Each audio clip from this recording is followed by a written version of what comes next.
Ya, saya bersaksi tentang sistem akademik di UGM tahun 80-an. Ya. Ya. Baik. Bismillahirrahmanirrahim. Saya tanya pada Pak Bagas ya. Saudara sudah disumpah hari ini dan saudara tadi ditanya oleh majelis mengatakan bahwa akan menerangkan tentang proses akademik di UGM. Pertanyaan saya, saudara diterima sebagai mahasiswa UGM tahun berapa dan menjalani proses akademik seperti apa? Saya diterima di jurusan Teknik Nuklir Fakultas Teknik UGM itu tahun 1984. Jadi 84 ya. Jadi pada saat saya masuk di UGM itu UGM memberlakukan sistem akademik baru. Jadi terakhir 83 ke belakang itu ada jenjang evaluasi akademik yang namanya sarjana muda. Sedangkan di era saya 84 itu SKS-nya masih sama, semesternya masih sama, tapi jenjang evaluasi sarjana muda itu sudah dihapus. Ya. Jadi sistem lama ini berlaku terakhir tahun 83, kemudian saya 84 ini berlaku sistem akademik baru. Evaluasi jenjang sarjana muda terakhir di UGM itu tahun 1986. Jadi itu berlaku mahasiswa 83, 82, 81 dan seterusnya. Di angkatan 84 tidak ada jenjang evaluasi sarjana muda. Jenjang evaluasi sarjana muda itu 6 semester, SKS sekitar 115-120. Bagi mahasiswa angkatan 83 di tahun 86 itu belum memenuhi SKS 120, maka mereka tidak di DO. Maka dipersilakan 83, 82, 81 dipersilakan lanjut, namun diberlakukan aturan baru, yaitu aturan yang berlaku pada angkatan 84. Satu, IP kelulusan adalah IPK. Kalau sistem lama kan ada IP sarjana muda, IP sarjana. Kalau di 84 itu dari semester awal dihitung indeks prestasinya, yang namanya indeks prestasi kumulatif IPK. Kemudian masa studi maksimum 2 kali masa studi, yaitu kalau semesternya 9 berarti masa studi 4,5 tahun, berarti masa studi maksimum 9 tahun. Jadi pada waktu itu evaluasi sarjana muda terakhir di UGM tahun 86 bagi angkatan 83, 82 yang belum memenuhi tidak di DO, karena UGM menganut sistem zero DO. Jadi mereka dipersilakan lanjut, tapi diberlakukan aturan baru. Ya. Jadi bagi alumni UGM yang lulus sebelum tahun 86 itu pasti punya 2 ijazah, yaitu sarjana muda dan sarjana. Kalau lulusnya sudah 86, walaupun itu angkatan 83, dia hanya punya ijazah satu, yaitu ijazah sarjana. Perlu saya jelaskan di sini, sarjana muda itu bukan program, tapi sarjana muda itu hanya jenjang evaluasi akademik, ya, bagian utuh dari sistem sarjana. Jadi jangan dikacau dengan D3 dan sebagainya. Oh, beda sekali. D3 itu adalah vokasi, sedangkan sarjana muda adalah keilmuan. Beda sekali. Kalau orang naik kereta ibaratnya dari Jogja ke Jakarta, turun di Cirebon, itu sarjana muda. Ya. Bukan D3, karena realnya beda. Yang satu vokasi, yang satu keilmuan. Baik, saya lanjutkan kembali pertanyaan. Apakah saudara pada saat kuliah itu juga mengisi kartu rencana studi, juga mengikuti KKN, menulis skripsi dan sebagainya? Oh iya, jadi setiap semester ngisi KRS, ya, berapa beban studi berapa kuliah yang mau diambil di semester depan, dan ya, di situ harus ada tanda tangan dosen pembimbing akademik. Ya. Nama dosen pembimbing akademik itu ada di KRS. Ya. Jadi itu di situ. Kemudian KKN itu ada di semester 9. KKN skripsi itu dikumpulkan di semester 9. Pada waktu mau daftar KKN, dulu UGM LP Lembaga Penelitian dan LPM Lembaga Pengabdian Masyarakat itu masih terpisah. Masih terpisah. Sekarang jadikan satu. Dulu kalau daftar KKN di LPM, Lembaga Pengabdian Masyarakat. Itu membawa fotokopi KRS. Ya. Yang di situ SKS KKN tercantum. KKN daftar, kemudian setelah didaftar berapa hari kemudian keluar penempatan, dapat desa mana. Kalau kasusnya saya di desa Sidomulyo, Kecamatan Petanaan, Kabupaten Kebumen, Jawa Tengah. Saya berangkat KKN awal September, selesai KKN awal November 1988. Ya. Oke, saya lanjutkan kembali. Saudara kuliah dari tahun berapa sampai tahun berapa? Saya masuk 84, saya lulus atau wisuda 19 November 1988. Jadi saya lebih cepat dari semester yang ada ya, 9 semester. Baik. Kemudian pertanyaan saya selanjutnya, apakah setiap skripsi harus ada dosen pembimbing? Itu harus. Di sini kayak KKN tadi, ketika mau minta surat penunjukan pembimbing dan jurusan, itu membawa fotokopi. Kalau jurusan nggak punya arsipnya ya, jurusan tahu bahwa skripsi sudah didaftarkan di KRS. Kemudian mahasiswa itu mengatakan, Bu, Mbak, pembimbing saya A dan B. Nah, itu nanti jurusan membuatkan surat penunjukan skripsi. Pembimbing 1 ini, pembimbing 2 ini, tema sementara ini, itu ada di surat penunjukan skripsi. Kemudian mahasiswa menerima 2 atau 3 tergantung jumlah pembimbingnya. Tidak pernah ada pembimbing cuma 1, tidak ada. Selalu ada pembimbing 1, 2 atau bahkan sampai 3, itu pernah ada. Itu diberikan ke pembimbingnya surat penunjukan tadi. Nah, itu skripsi mulai dihitung di situ, waktu skripsi. Pertanyaan saya selanjutnya, apakah di semua skripsi UGM wajib ditandatangani pembimbing? Ya, itu wajib. Jadi bagaimana kalau tidak ada tanda tangan? Sebentar, saya cerita pengalaman saya. Saya menyerahkan final draft skripsi itu ketika saya masih di lokasi, sebelum saya berangkat KKN. Agustus itu saya serahkan final draft. Di situ di lembar pengesahan ada tanda tangan pembimbing 1, pembimbing 2. Pembimbing saya adalah Profesor Prayoto, pembimbing 2 saya adalah Dr. Ismuntoyo. Di situ ada tanda tangan. Artinya pembimbing itu sudah mengizinkan draft itu untuk diuji. Kemudian ditumpuk di jurusan 5 eksemplar atau berapa. Terus jurusan nyarikan waktu ujian. Saya tinggal balik KKN. Kemudian sekitar pertengahan Oktober saya diberitahu kalau saya ujian 28 Oktober 1988. Nah, pas 2 hari sebelum itu saya balik Jogja. Jadi tanda tangan itu harus. Begitu apa namanya, tanggal itu sudah ada, jurusan membuatkan surat undangan untuk ujian skripsi kepada penguji, pada pembimbing. Kemudian ketika masuk ruang sidang skripsi itu ada berita acara. Berita acara, di situ ditulis nama mahasiswa, nomor induk mahasiswa, ujian dengan judul skripsi ini, penguji pembimbingnya ini, pengujinya ini, itu ada berita acara. Setelah skripsi selesai, kasus saya ekstrim, saya tidak ada revisi. Jadi pengujinya langsung tanda tangan di situ, baik di berita acara maupun di lembar pengesahan skripsi. Sehingga hari itu juga dikeluarkan yudisium. Sehingga di ijazah saya tuh, saya bawa ijazah saya kalau dibutuhkan nanti bisa dilihat, tanggalnya 28 Oktober 1988.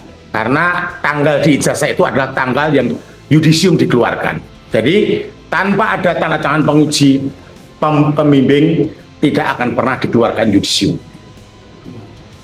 Pertanyaan selanjutnya, bisa tidak skripsi yang tidak ada tanda tangan pembimbing itu seseorang dinyatakan lulus? Tidak bisa. Ya.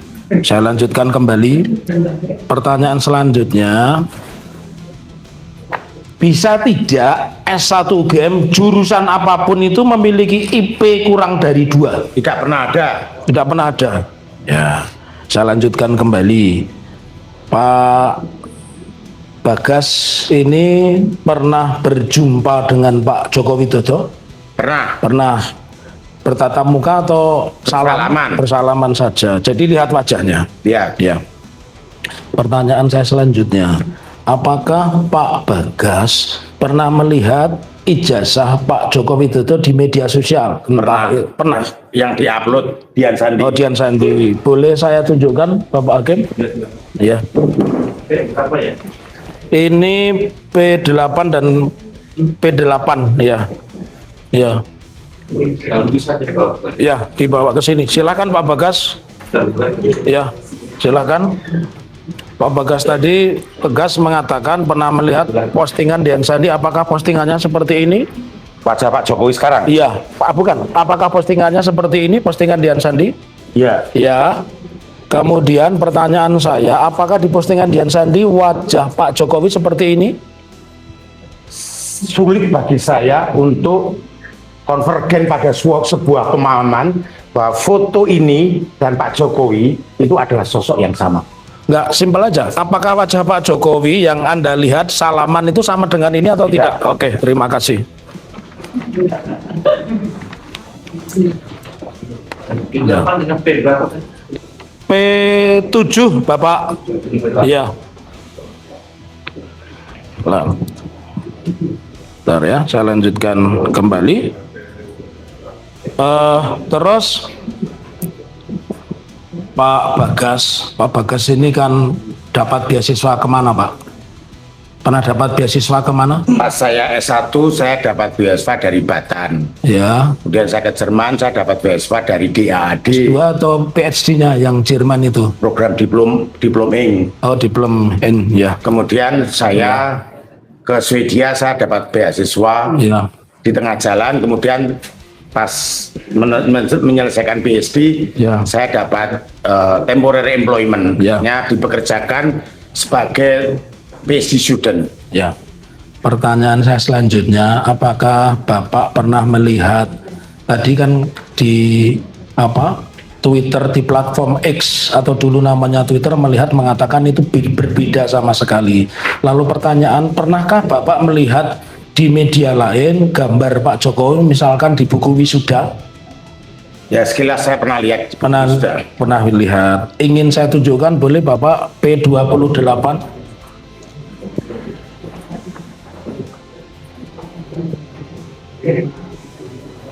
Monggo silahkan teman dari UGM.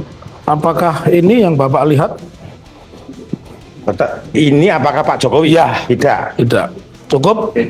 P28 ya. Kan ya. Ya.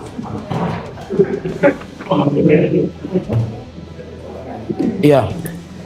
Pak Bagas, supaya pertanyaan kami relevan dengan perkara ini, apakah Bapak tahu kami saat ini sedang majukan gugatan apa, Pak Bagas? CLS. Nah, CLS yang Bapak tahu sedikit saja, karena Bapak bukan orang hukum. Bapak ini menakutkan, ahli nuklir Anda ini. Saya tidak akan tanya soal hukum, karena Anda ahli nuklir. Saya ingin tanya, sepanjang yang Anda ketahui CLS itu apa? CLS adalah gugatan dari publik masyarakat atas perbuatan melawan hukum dari seorang penguasa. Pertanyaan saya selanjutnya, selama ini sejauh ini saya terangkan Bapak ya, Bapak kan bukan ahli hukum. Yang kami gugat itu adalah Pak Joko Widodo, kemudian yang kami gugat itu adalah Bu Rektor UGM, Wakil Rektor, kemudian kepolisian. Pertanyaan saya, apakah kepolisian dan UGM sudah mengklarifikasi, menjelaskan ijazah Pak Joko Widodo menurut pengetahuan saksi? Secara sekilas sudah, tetapi tidak pada substansinya. Oh, jadi tentang substansi mengatakan ini loh ijazah Pak Jokowi yang asli, itu yang palsu, pernah nggak dikatakan? Belum. Jadi begini supaya jawaban saya tidak bias. Ya. UGM pernah mengeluarkan ijazah Pak Jokowi tahun 8, seandainya pernah mengeluarkan. Tapi UGM tidak pernah tahu apakah ijazah yang dipegang Pak Jokowi saat ini itu sama dengan tahun 85. Ini hipotesa saya. Ya. Jadi sebenarnya UGM tidak ada legal standing untuk mengatakan asli atau tidak. Ya. Karena itu bukan kewenangan UGM. Artinya UGM faktanya memang pernah mengeluarkan ijazah, betul. Tapi kan UGM tidak tahu yang dipegang sekarang itu apa yang sama dengan yang dikeluarkan. Ya. Ini yang saya maksudkan. Ya. Terima kasih. Yang terakhir dari kami tidak tahu yang lain menanyakan atau tidak rekan kami. Apa yang ingin Anda terangkan tadi bahwa UGM sejauh ini tidak pernah mengatakan ini asli tidak asli dan oleh karena itu kami mengajukan gugatan citizen lawsuit. Apa yang akan ingin Anda sampaikan di persidangan hari ini? Pertanyaan saya begitu. Terkait itu, Iya. mestinya bisa memanggil Pak Jokowi untuk ke UGM dengan menunjukkan ijazahnya. Ya, terima kasih. Ada dari rekan kami? Ada dari rekan kami, Bapak? Nah,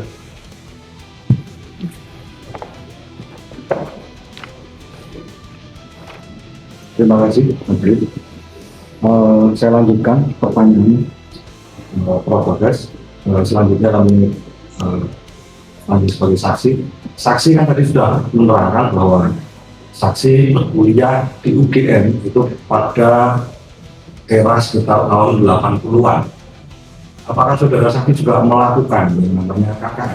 Iya, itu wajib Iya. dan ada nilainya. Tahun berapa di mana? Baik. Saudara saksi, mohon maaf, saya ingin meluruskan dulu. Masuk UGM tahun berapa? 84, 84. Kemudian lulus tahun berapa? 88. 88. Berarti menempuh 4 tahun studi Ya, untuk program studi ilmu eksak. iya. Pinter dalam. Aku 6 tahun. Saudara saksi, waktu melakukan KKN itu ingat tidak pada tahun berapa? Awal September hingga awal November 88. Awal September Hingga, 88. iya. Ya. 2 bulan di lokasi. Di desa mana? Di desa Di desa mana? Sidomulyo, Kecamatan Petanan, Kabupaten Kebumen, Jawa Tengah. Sudah listrik belum? Apakah saudara saksi ingat waktu itu mungkin membuat program apa waktu KKN itu atau karena sepengetahuan saya yang namanya KKN itu adalah pengabdian kepada masyarakat yang hasil programnya itu bisa dinikmati oleh masyarakat. Betul. Jadi karena saya dulu itu KKN UGM itu selalu dibagi atas 3 kegiatan: prasarana fisik, kesehatan masyarakat, sama sosial. Makanya penempatan mahasiswa itu selalu kombinasi antara anak teknik, MIPA, kedokteran, dan ilmu sosial. Saya karena dari teknik prasarana fisik, maka program saya di Kebumen itu adalah pengerasan jalan, bangun pagar. Kemudian di sisa waktu saya ngajar anak-anak SD pelajaran matematika. Pada saat itu di desa saksi apakah sudah masuk listrik? Tidak. Jadi belum ada listrik. Belum ada listrik. Tahun 88 itu belum ada listrik. Itu di daerah desa Sidomulyo, Kecamatan Petanan, pinggir pantai, pinggir Jawa Tengah. Jawa Tengah. Ya, Tadi saudara saksi kan menerangkan bahwa saudara saksi lulus pada tahun 88 dan saudara saksi tadi juga menerangkan bahwa membawa ijazah asli saudara. membawa. Ya. Apakah saudara saksi mau menunjukkan Ya, ijazah itu? ya. Apakah saudara bangga dengan ijazah itu? Bangga sekali. Karena saya adalah dari Fakultas Teknik 90 wisudawan, saya adalah wisudawan terbaik. Lulus cum laude. Apakah ada perbedaannya dari ijazah milik saksi dengan ijazah yang saudara saksi lihat yang diupload oleh Dian Sandi? Ada. Mungkin bisa dikeluarkan, Ya. mungkin mohon izin yang Boleh. tidak kami ajukan sebagai P8 perbandingan dengan P8. kita bandingkan dengan P8. Ini jasa saya. Dibawa ke depan. Izin, Ya, izin ya. Oh, ke depan biar di meterannya bro. Aku kejebak meteran. sudah tidak kami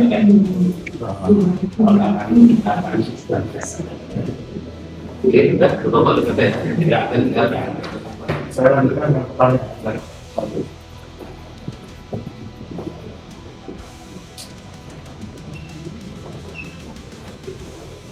Kami lanjutkan pertanyaannya, majelis. Saudara saksi dengan tadi sudah menunjukkan ya.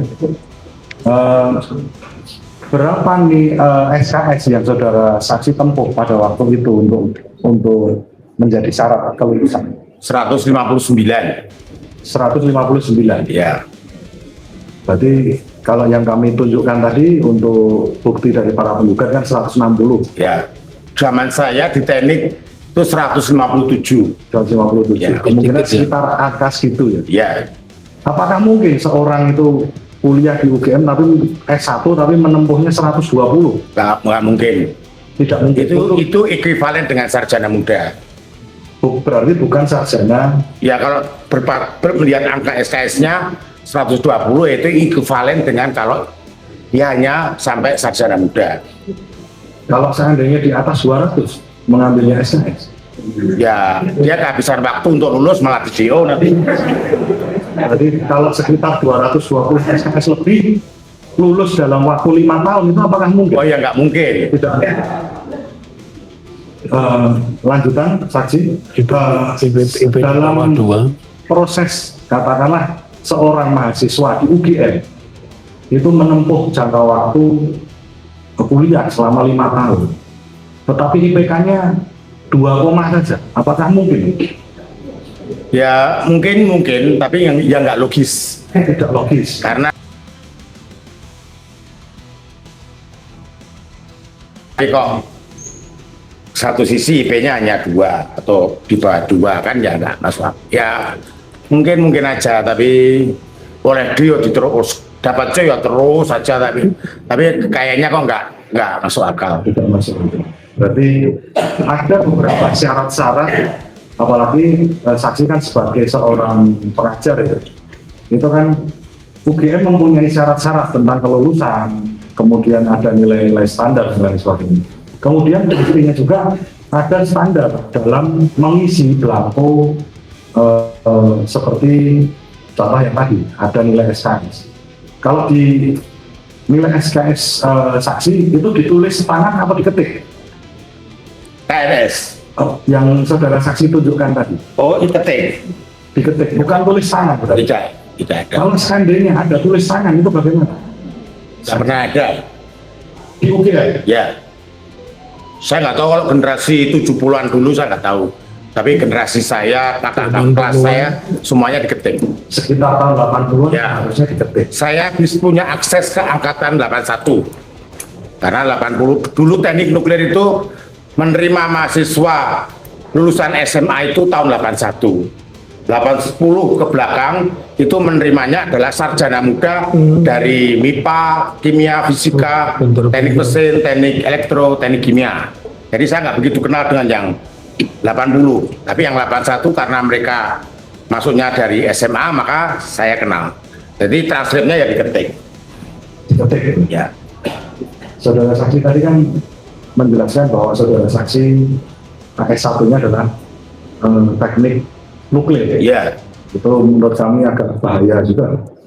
Saya menyebutkan teknik nuklir. Saudara saksi dengan keilmuan saudara saksi yang diperoleh di UGM, tentunya saudara saksi paham betul bahwa nuklir itu kan sesuatu yang bisa bermanfaat, tapi juga bisa menjadi senjata. Menurut saudara saksi, jika ada seorang lulusan kehutanan, tetapi mohon maaf, merusak tidak mencintai hutan atau merusak hutan, lulusan hutan ini bagaimana? Nggak ada relevansinya itu belum menentukan keberatan dan sangat sebenarnya pokok masalahnya. Terima kasih, cukup ya. Saya ingin menambahkan tentang IP 2. Ya. Dari Oh, iya. berdasarkan pertanyaan. Sudah. Sudah, silakan. Batas instruksi bukan mengambil alih. Ya. Mohon maaf ya, terima kasih. Terima kasih saudara saksi sudah hadir di persidangan ini dan sesuai sumpah yang saudara ucapkan, dalam hal ini saudara hadir memberikan keterangan dalam kapasitas sebagai saksi fakta. Oleh karenanya apa yang ingin saya tanyakan kepada saudara ahli bukan lagi Saksi. pertanyaan Bukan berupa ahli. pengambilan Bukan ahli. tapi hal-hal yang bersifat faktual. Untuk itu, apabila pertanyaan yang saya sampaikan kepada saksi, sekiranya saksi merasa tidak mengetahui atas hal itu, mohon maaf, saksi tidak perlu merasa ada beban, tapi cukup memberikan satu jawaban apa adanya saja. Terima kasih saudara saksi ya. Oke, jadi saudara saksi terkait dengan gugatan CLS yang diajukan oleh saudara kita Topan Hakim melalui rekan sejarah kami Dr. Muhammad Taufik dan kawan-kawan, ini kan ditujukan kepada UGM, ya, dari BR1, kemudian rektor, UGM juga sebagai turut tergugat termasuk Polri, dan tidak luput juga termasuk Pak Jokowi. Nah, yang ingin saya tanyakan kepada saudara saksi, sepengetahuan saksi, Pak Jokowi saat ini dalam posisi sebagai pejabat publik atau sebatas warga negara biasa menurut yang saya tahu saksi. Kalau dalam konteks sebagai mantan presiden, dia warga negara biasa. Sebagai warga negara biasa. Tetapi kan beliau ada di Danantara. Ya. Atas pengetahuan saksi, karena Danantara itu juga sebuah holding company, ya, maka saya melihat beliau adalah pejabat publik.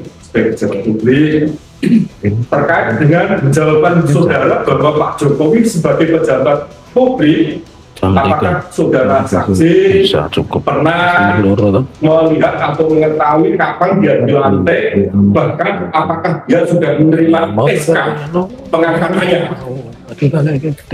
sebagai aku kan wis ngeten Dewan Pengarah Badan Pengelola Investasi Danantara? Kalau dilantik saya belum pernah lihat, tapi kalau diumumkan sebagai Dewan Pembina saya dengar di media, SK-nya ya saya jelas nggak pernah lihat. Jadi pengumuman saudara saksi ya. Ada solusi soalnya jam ini. Berikutnya saudara saksi berkenaan dengan perbuatan hukum Tadi di awal apa diterangkan ada ini. terkait dengan Pak Jokowi yang disengketakan oleh pihak penggugat karena Pak Jokowi tidak berkenan untuk memperlihatkan ijazah pada TPUA. Yang ingin saya tanyakan kepada saudara saksi, apakah saudara saksi mengetahui tentang TPUA itu? Tidak tahu saudara saksi ya. Demikian pula siapa pengurusnya, masih ada tujuan didirikan, itu juga tentang kegiatan apa yang harus dilakukan untuk mencapai maksud tujuan, saudara saksi tidak mengetahui ya. Tidak. Lantas Belum ya? dokumen-dokumen yang terkait langsung dengan Pak Jokowi di Fakultas Sama siapa? Kehutanan UGM, apa yang pernah saudara saksi lihat? Ya saya melihat di media pada saat Dekan Kehutanan menunjukkan apa namanya KRS-nya, menunjukkan skripsi pada saat banyak orang mempermasalahkan itu. Nah, itu menunjukkan skripsi, ya saya sebatas itu. Itu pun melalui media saksi ya. Untuk selain dan selebihnya, sepanjang menyangkut dokumen atas nama Pak Jokowi, saudara saksi tidak mengetahui. Tidak melihat langsung. Tidak mengetahui. Kemudian tadi saya tertarik untuk minta penjelasan lebih detail, meskipun kapasitas saudara sebatas saksi, tapi perlu saya gali lebih dalam. Mungkin hipotesa saudara bahwa benar ijazah yang dimaksud, tapi terbatas hipotesa ya, UGM yang mengeluarkan, tapi yang dipegang Pak Jokowi untuk saat ini apakah benar yang dikeluarkan UGM atau tidak, lebih kurang seperti itu. Ya maksud tidak hanya Pak Jokowi, semuanya. Oh semuanya? Iya semuanya. UGM pun juga nggak pernah tahu apakah ijazah yang saya pegang itu sama yang dikeluarkan UGM tahun 88. Oh, kan selesai sudah, begitu wisuda selesai. Aslinya diberikan ke saya, selesai, nggak ada urusan lagi. baik. Kemudian saudara saksi, apakah saudara saksi pernah melihat tentang karya ilmiah dalam bentuk skripsi, di mana skripsi atas karya mahasiswa yang sudah lulus, tetapi di sana ada beberapa skripsi yang belum sempat ditandatangani oleh penguji. Pernah itu saudara saksi temukan? Kalau saya selama ini kan saya tidak punya permasalahan adanya sebuah dugaan apapun, Ya. sehingga saya hanya dalam tataran membaca biasa. Ya. Saya belum pernah melihat skripsi di Fakultas Teknik lolos masuk perpustakaan tapi tidak ada tanda tangan pembimbing dan penguji. Untuk di Pertanyaannya belum fakultas teknik Ya, belum pernah. Tapi untuk di fakultas kehutanan Seperti sendiri, bahwa tanda saya tangan saksi belum tahu ya, belum pernah lihat ya, belum pernah lihat karena saya tidak punya kepentingan apapun. tidak punya kepentingan apapun. Baik, terima kasih saksi atas keterangan yang Kamu minta disampaikan. ke majelis, Ya. caramu ke kamar mandi gitu. Izin keluar. Lah ke kamar mandi. Oh, ini Biasa. Eh, Kalau gitu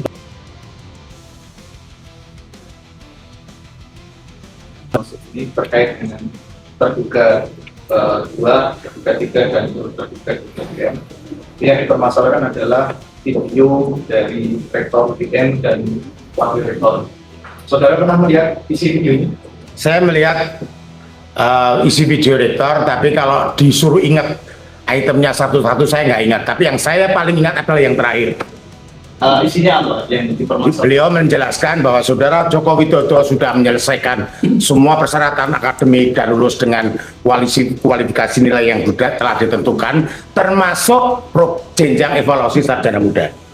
Mohon izin, Apakah di dalam video itu mohon izin meninggalkan ruang sidang. nggak boleh lupa ya, Terima kasih. sidang sekolah. Jadi kalau sudah keluar sidang, ya. tidak boleh masuk lagi. Ya. Saya lanjutkan ini. Di dalam video itu apakah ada pernyataan dari rektor atau wakil rektor yang menyatakan bahwa ijazahnya asli atau tidak itu kan apakah dibahas di dalam? Enggak. Oke, saya lanjutkan.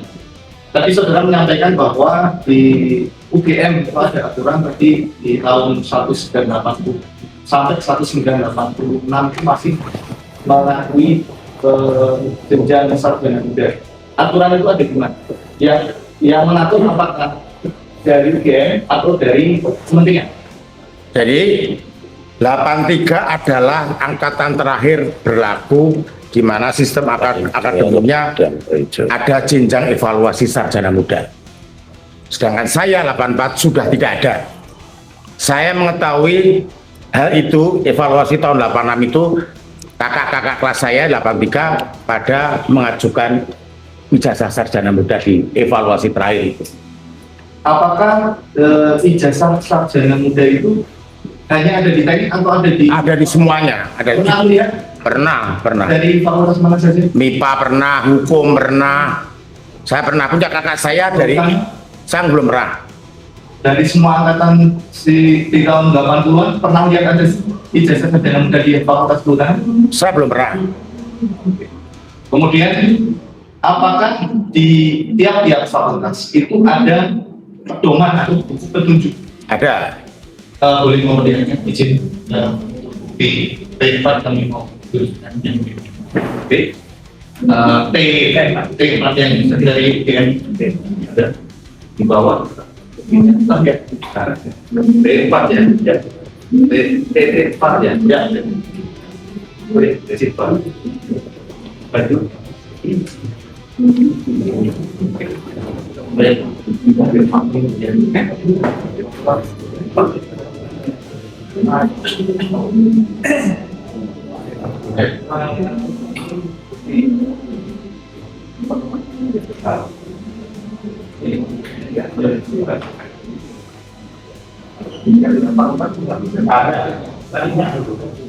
kita ada evaluasi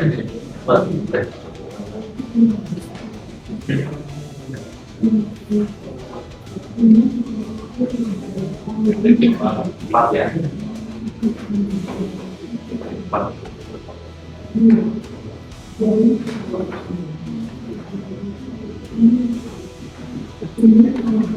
Nah, yang ada di tidak disebut karena tapi jangan terlalu juga.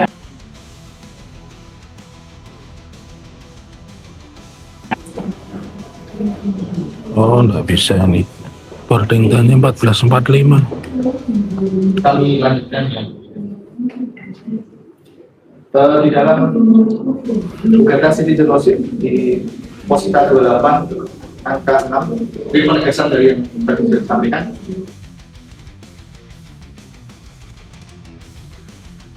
Mungkin izin untuk menunjukkan bukti T2, T3, T1 ya. Penting tidak ada ijazah. Yang pengumuman DT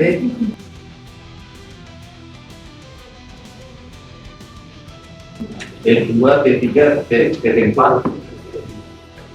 2 T yang nomor 2 ya. Surat pengumuman 2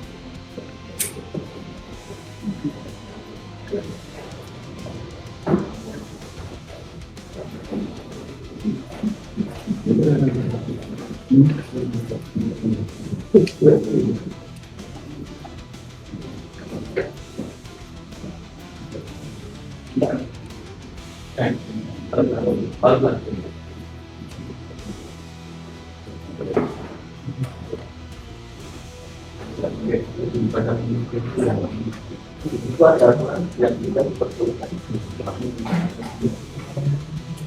sama-sama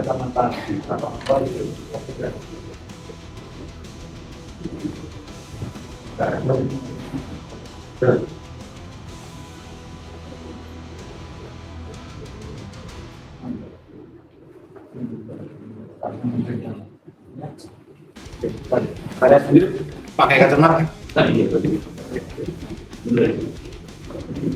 ya, lanjutkan ya, pertanyaan ya, berdasarkan berdasarkan yang tadi saudara lihat tadi, apakah UGM melarang penggunaan kacamata di dalam ijazah? Tidak. Di dalam ijazah saudara menggunakan kacamata? Iya. Menurut Ijazah sopo saya. Oke, izin yang mulia. Ijazah sopo saya. Saudara saksi. Tadi Ini- saudara kan Ini ya Telo, dia TKN-nya 14.45. Berarti enggak mau. empat ya. Saya kan repot. Orang ngomong 14 tadi yang pertama. Iya. Ini baru ngomong nanti katanya 14.45. Selama saudara kuliah di UGM, apakah saudara pernah bertemu Pak Jogi? Tidak pernah. Baik, kemudian hal-hal yang saudara sampaikan tadi, misalnya ya, bahwasannya skripsi itu wajib ya, harus ada tanda tangan penguji itu apakah saudara lihat itu berdasarkan pengalaman saudara itu, atau kemudian saudara mungkin pernah melihat aturannya itu, atau apa ya, dasar saudara mengatakan bahwasanya itu wajib ya, tidak ada penguji. Ketika mahasiswa menyerahkan skripsi untuk dikeluarkan yudisium, itu tata usaha mengatakan semua harus ada tanda tangannya. Saya nggak tahu pada saat itu aturannya mana, saya juga nggak tahu. Itu di lingkungan fakultas Bapak di Politeknik. Ya, di jurusan teknik nuklir Fakultas Teknik UGM. Oke, kalau di fakultas lain berarti Bapak tidak Ya. tahu ya. Tapi saya belum pernah melihat di jurusan lain di perpustakaan Fakultas Teknik. Saya sampling ngambil skripsi dari angkatan 80-an itu nggak ada yang tidak ada tanda tangannya bisa masuk perpustakaan. Oke.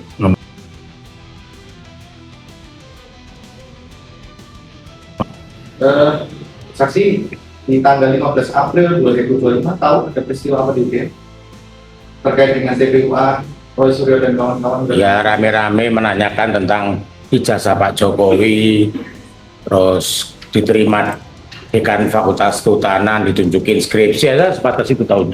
Saudara ada di sana? Enggak lah, enggak. Melihat media ya? Lihat media lupa. Cukup. Ya. Dari terduga Tanggapi. Mohon izin yang mulia, kami tidak mengajukan pertanyaan. Kami siap sebagai dari musik. Terima kasih. ya. Ya. Tadi Bapak jasanya pakai kacamata ya? Iya. Dari lama kacamatanya udah ganti-ganti pasti Pak ya. Saya pakai kacamata sejak kelas 1 SD, Minus sehingga kacamata itu sudah menjadi identitas buat saya, sehingga selalu melekat. Kecuali kalau memang tidak boleh, saya lepas. Tapi kalau selagi masih diizinkan seperti aturan tadi, ya saya pakai. matanya sehat ya, pakai kacamata sehat. Ya dulu pas saya pakai kacamata terakhir di Jerman tuh minus 14 3/4. Kemudian saya operasi, terus kemudian normal. Terus saya sekarang ini mungkin masalah usia karena kacamata saya plus sekarang. Sekarang plus malah ya. Tapi di mata saya ada lensa permanen. Oh dari satu mana sudah dioperasi. Ya, Ya, terima kasih Pak. ya. Sehat ya. Terima kasih. Sehat. Ya. Sehat, ya. Pak Hakim, boleh satu pertanyaan lagi? Satu saja.